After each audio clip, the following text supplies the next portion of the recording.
bà chapter tí mấy đây dương sắc xa pi control settlement đây là giấy pi lẹ hành bà đây dương ban nhưng mà mình dùng lẹ hành mình mi lẹ hành is mi lẹ hành e lắm sau đó chỉ control settlement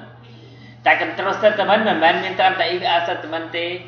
we mean switch we mean continue we mean break we mean loop chẳng ấy bà lúc dương score lại mình vào do vào for những cái sau đó chia control settlement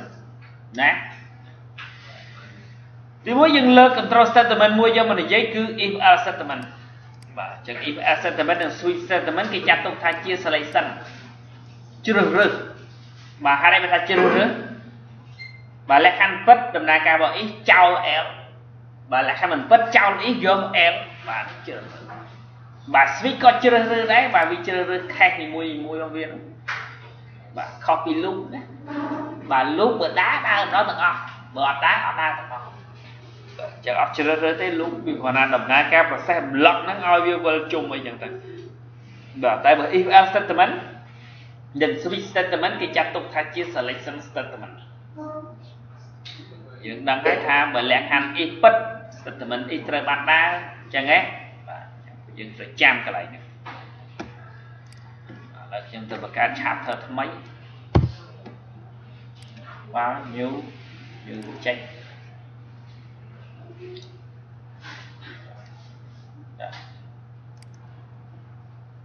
SN1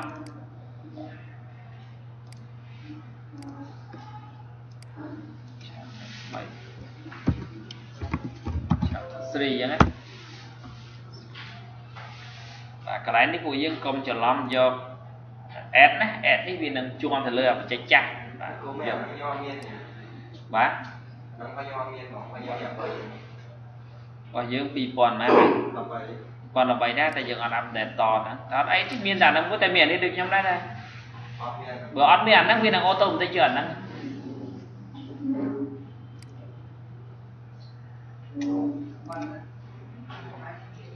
còn nhóm này nhóm xa rồi sao đây nhóm set up là pi pon đọc bay phong pi pon đọc hẻm phong đọc về chẳng vi chui âm đề là pi pon đọc bay nhóm chẳng ấy này ta bỏ vào dưới set up ta pi ai chỉ làm một cái form ta chỉ bị chặt thì vào này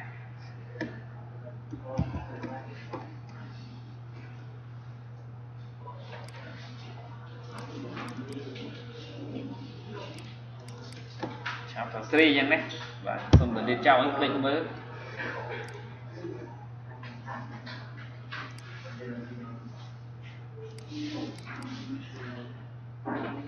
vào pi pon đọc hẻm dân xây cột nghi chương cái này dương ai sử dụng cột ban trơn tại vì sao ta mình xin slide dương mình xin phụ dương thì trở đa ăn sâu luôn pi pon đọc hẻm bị thời ca ren quốc phi mà ren thầm môn chi đa ban tẹn tư ren chặt pin 7 chi tới đá luôn Windows your console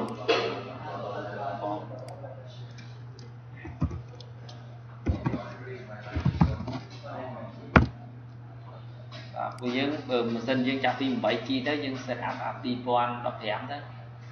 dương ai sẽ có bán trăm được cho console đọc riêng console đọc rai ấy nữa và dương ai bật hai UC đi thay bán trăm nó bài cắt bạch xây console đọc line như thế dương sẽ line vô bán play chia ngay chân này và cô ban nghe và if else vẫn của dương tôi chăm thà lẹt hắn ưu tí ho đặt nhầm xây a mà buồn b mà b chẳng nhưng mà đã thành ngắn sân bà a không chiên b và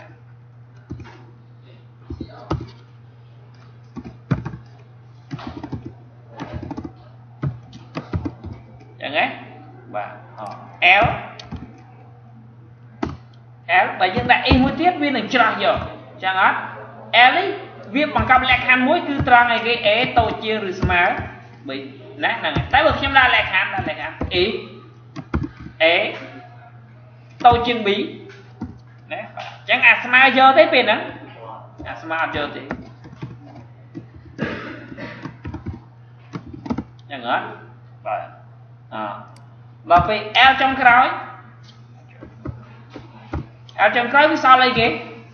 sao mà chẳng ấy tại sao lại khăn thì mùi video phòng chiến lại khăn thì pi video tàu chiến nhưng lại khăn trong cõi cứ video mà lại khăn đấy cứ video nè chẳng dừng vì cho thông chiến cho lớn vì cho tôi chiến cho tỷ phí cho smart cho tỷ 7 và không cả đấy thì vì ai còn là tỷ mùi nhé sao ta é smart tôi chả còn sâu là hô ra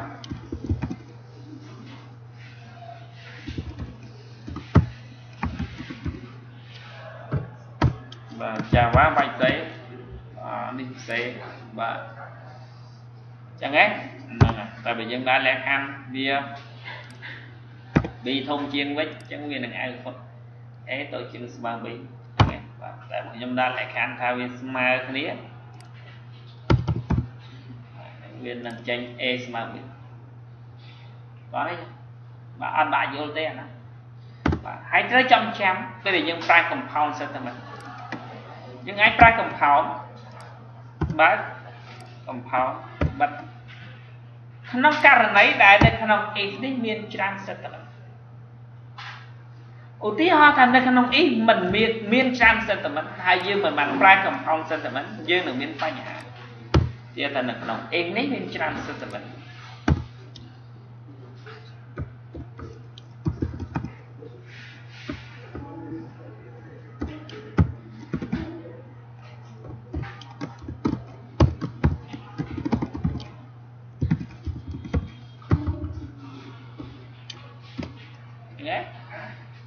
វាមានបញ្ហាហើយមិនមានបញ្ហា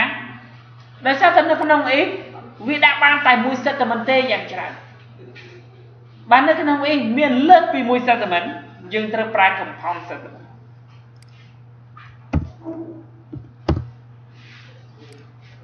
ខ្ញុំប្រើ compound settlement ដូច្នេះគឺដើម្បីអីគេ merge settlement ទាំងអស់នេះឲ្យคล้ายទៅជាមួយ settlement សម្រាប់ x ដូច្នេះ L នេះវានឹងដែរ L នេះវានឹងរងចាំបដិសេធនៃ x ខាងលើតែបើអត់មាន compound settlement ទេ L នេះវានឹងមកបដិសេធ x settlement នេះគឺបដិសេធអត់កើតទេពីព្រោះវាជាការធម្មតាមិនមែនជាលក្ខខណ្ឌទេចឹងហើយបានជាគ្រូ programming តែងតែនិយាយប្រាប់ពួកយើងច្រើនណាស់ថាប្រសិនណាបើនៅក្នុង x ឬក្នុង L មានច្រើន settlement ពួកយើងត្រូវប្រើ compound settlement ដាច់ខាតបើអ្នកទាំងអស់នេះមិនប្រើ compound settlement ទេ L របស់វានឹងមានបញ្ហាចានេះវិញ L នេះហេតុអីបានជាអាចដើរដោយមិនចាំបាច់មាន compound settlement ដោយសារតែក្នុងនេះមានត្រឹមតែមួយ settlement បើវាមានត្រឹមតែមួយ settlement យើងមិនចាំបាច់ប្រើ compound settlement ក៏បានដែរតែកលតិស័កខ្លះដាច់ខាតត្រូវប្រើ compound ទៅដែរកលតិស័កអញ្ចឹង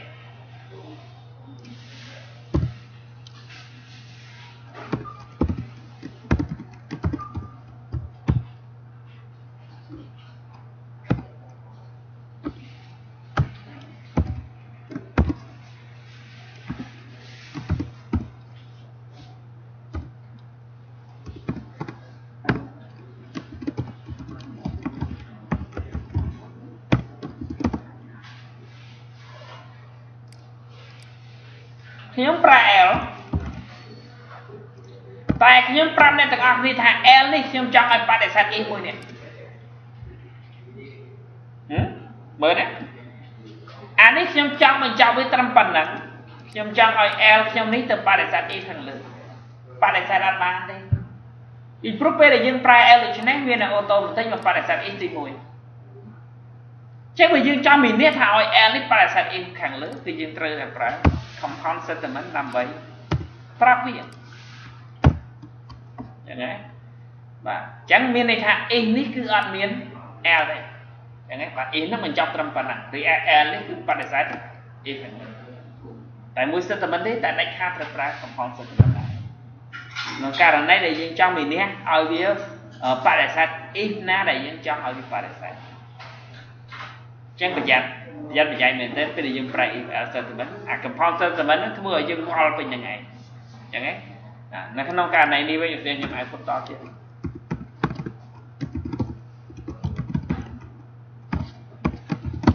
បាទយើងអាចប្រើ L មួយទៀតបានទេ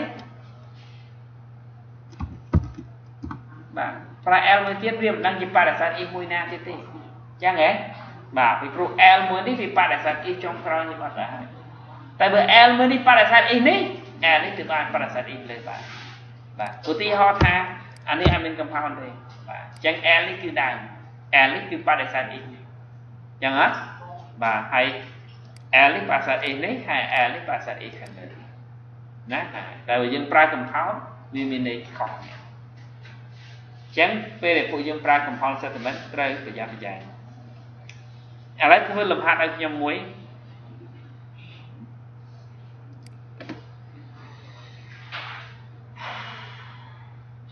បាទទី1អ្នកទាំងអស់នេះអានសមត្ថកម្មឲ្យយល់បាទខ្ញុំត្រូវការឲ្យអ្នកទាំងអស់នេះសេ program ដើម្បីគ្រប់គ្រងប្រាក់ខែកម្មកររោងចក្រសមត្ថកម្មធ្វើការ100បង់ក្នុងមួយខែនឹងទទួលប្រាក់ខែបាន$100ជាប្រាក់ខែគួរករណីដែលគាត់ធ្វើការលើសម៉ោងចាប់ពី1ម៉ោងដល់20ម៉ោងមានន័យថាគាត់ធ្វើការ102ម៉ោង103ម៉ោងមានន័យថាលើសហើយ1ម៉ោង2ម៉ោង3ម៉ោងហ្នឹងបើលើសពី1ម៉ោងដល់20ម៉ោងគេនឹងគិតប្រាក់ខែគាត់អាម៉ោងដែលលើសហ្នឹងគឺត្រូវគុណក្នុង1ម៉ោង 1.25 ឧទាហរណ៍ថាគាត់ធ្វើការ105ម៉ោងក្នុងមួយខែអញ្ចឹង100ម៉ោងនោះគឺជាប្រាក់ម៉ោងគោលរបស់គាត់គឺស្មើ$100ហើយអា5ម៉ោងដែលលើសហ្នឹងគឺត្រូវយកទៅគុណនឹង 1.25 ហើយបូកសរុបទាំងអស់ហ្នឹងទៅចឹងហ៎បាទអញ្ចឹងត្រូវរកម៉ោងដែលគាត់ធ្វើការលើសពី100ម៉ោងហ្នឹងយកទៅគុណនឹង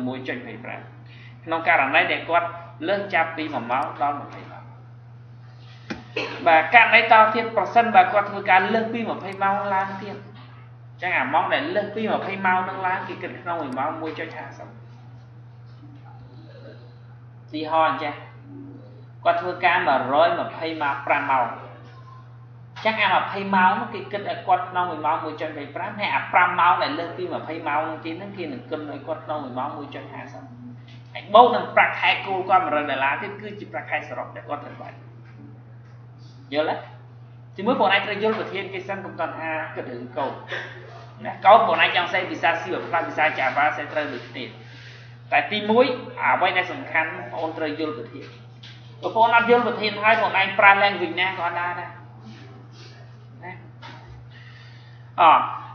ក្នុងករណីតទៀតប្រសិនបើកម្មករគាត់ធ្វើការតិចជាងម៉ោងក្នុងការកំណត់មានន័យថាគាត់នឹងឈប់សុំច្បាប់ច្រើនតែមួយខែហ្នឹងគាត់ធ្វើការមិនដល់100ម៉ោងផងត្រឹម90ម៉ោងអញ្ចឹងទៅអញ្ចឹងម៉ោងដែលគាត់ខ្វះគេត្រូវកាត់ក្នុង1ម៉ោង$0.5កាត់ប្រាក់ខែគាត់ខ្វះ10ម៉ោងមិនអញ្ចឹងទេបាទ10ម៉ោងគឺស្មើ5រៀលអញ្ចឹង115ទៀតគឺ95ណាអញ្ចឹងគេនឹងកាត់ប្រាក់ខែគាត់តាមម៉ោងដែលគាត់ធ្វើខ្វះតែបើគាត់ធ្វើលើសគេនឹងគិតឲ្យគាត់តាមម៉ោងធ្វើលើសបាទខ្ញុំត្រូវការឲ្យអ្នកទាំងអស់គ្នាបង្ហាញពីរបាយការណ៍បាទoutput របាយការណ៍ទី1សម្រាប់ total time ចាប់ពី100ម៉ោងឡើងទៅបាទ user បញ្ចូល total time ចាប់ពី100ម៉ោងឡើងទៅនឹង output report ទី1បើ user បញ្ចូល total time តិចជាង100ម៉ោង output report ទី2តែសរសេរ program តែមួយទេណាតែគ្រាន់តែអាច output report ទី1ឬក៏ output report ទី2ទៅតាមតម្លៃរបស់ total time ខ្ញុំត្រូវការឲ្យយើងបញ្ចូល total time ពី keyboard ហើយតម្លៃផ្សេងទៀតជាតម្លៃដែលត្រូវ output ទាំងអស់ extra time 1គឺជាម៉ោងលើសកម្រិតទី1តែថាគាត់ធ្វើការ135ម៉ោងអញ្ចឹងម៉ោងលើសរបស់គាត់គឺ20ម៉ោងម៉ោងលើសទី2គាត់15ម៉ោងពីព្រោះគាត់លើសទាំងអស់ហ្មង35ម៉ោងបាទហេតុអីត្រូវបែងចែកជា2ពីព្រោះ20ម៉ោងត្រូវឲ្យយកទៅគុណនឹង 1.25 ហើយ15ម៉ោងយកទៅគុណនឹង 1.50 ហ្នឹងណាបាទ20ម៉ោងយកទៅគុណនឹង 1.25 ហើយ15ម៉ោងយកទៅគុណនឹង 1.50 បានឃើញប្រាក់ខែដែលគាត់ត្រូវបន្ថែមប្រាក់ខែគូគាត់សមត្ថកម្មឲ្យឲ្យ$100អញ្ចឹង total salary រក C point បាទយើង basic salary បូកជាមួយ bonus salary អញ្ចឹងទាំងអស់នេះសុទ្ធតែជាការ output ទាំងអស់តែខ្ញុំណាបញ្ចូលទៅនៃពី keyboard តែ total time មួយបានហើយបាទ run ទៅ enter total time បាទ total time ស្មើទៅនឹង long.pass អី console.line តែមួយហ្នឹងទេ បាទសម្រាប់អិស្រាថាវត្តអិស្រាថាធុកទាំងអស់នេះគឺសុទ្ធតែជា variable ដែលយើងត្រូវអានអត់ត្រូវការបញ្ចូលទៅនៃវិធីបត់ទេចឹងអិស្រាថាវត្តមានន័យថាម៉ោងលើកកម្រិតទី1អិស្រាថាធុកម៉ោងលើកកម្រិតទី2បាទ bonus land 1មានន័យថាតម្លៃក្នុង1ម៉ោងកម្រិតទី1តម្លៃក្នុង1ម៉ោងកម្រិតទី2ប្រាក់ខែបន្ថែមប្រាក់ខែគោលប្រាក់ខែដែលគាត់ត្រូវបែបសម្រាប់ report ទី1តែបើ user បញ្ចូលតតថាតិចជាង100ឲ្យ output report ទី2 report ទី2ខ្ញុំត្រូវការ output ត្រឹមតែប្រាក់ខែគោលតម្លៃក្នុង1ម៉ោងដែលគាត់ត្រូវកាត់បាទ output នៅប្រាក់ខែដែលគាត់ត្រូវកាត់បាទមានន័យថា output តម្លៃនៃប្រាក់ខែដែលត្រូវកាត់ហើយ output ប្រាក់ខែដែលគាត់ត្រូវបែបក៏យកប្រាក់ខែគោលដកនឹងប្រាក់ខែដែលគាត់ត្រូវកាត់ឃើញប្រាក់ខែដែរគាត់ត្រូវបែបអញ្ចឹងពួកយើងប្រើលក្ខខណ្ឌ if else statement យ៉ាងម៉េចដើម្បីដោះស្រាយបញ្ហាដែលខ្ញុំត្រូវការអញ្ចឹងហ៎បាទយកធ្វើ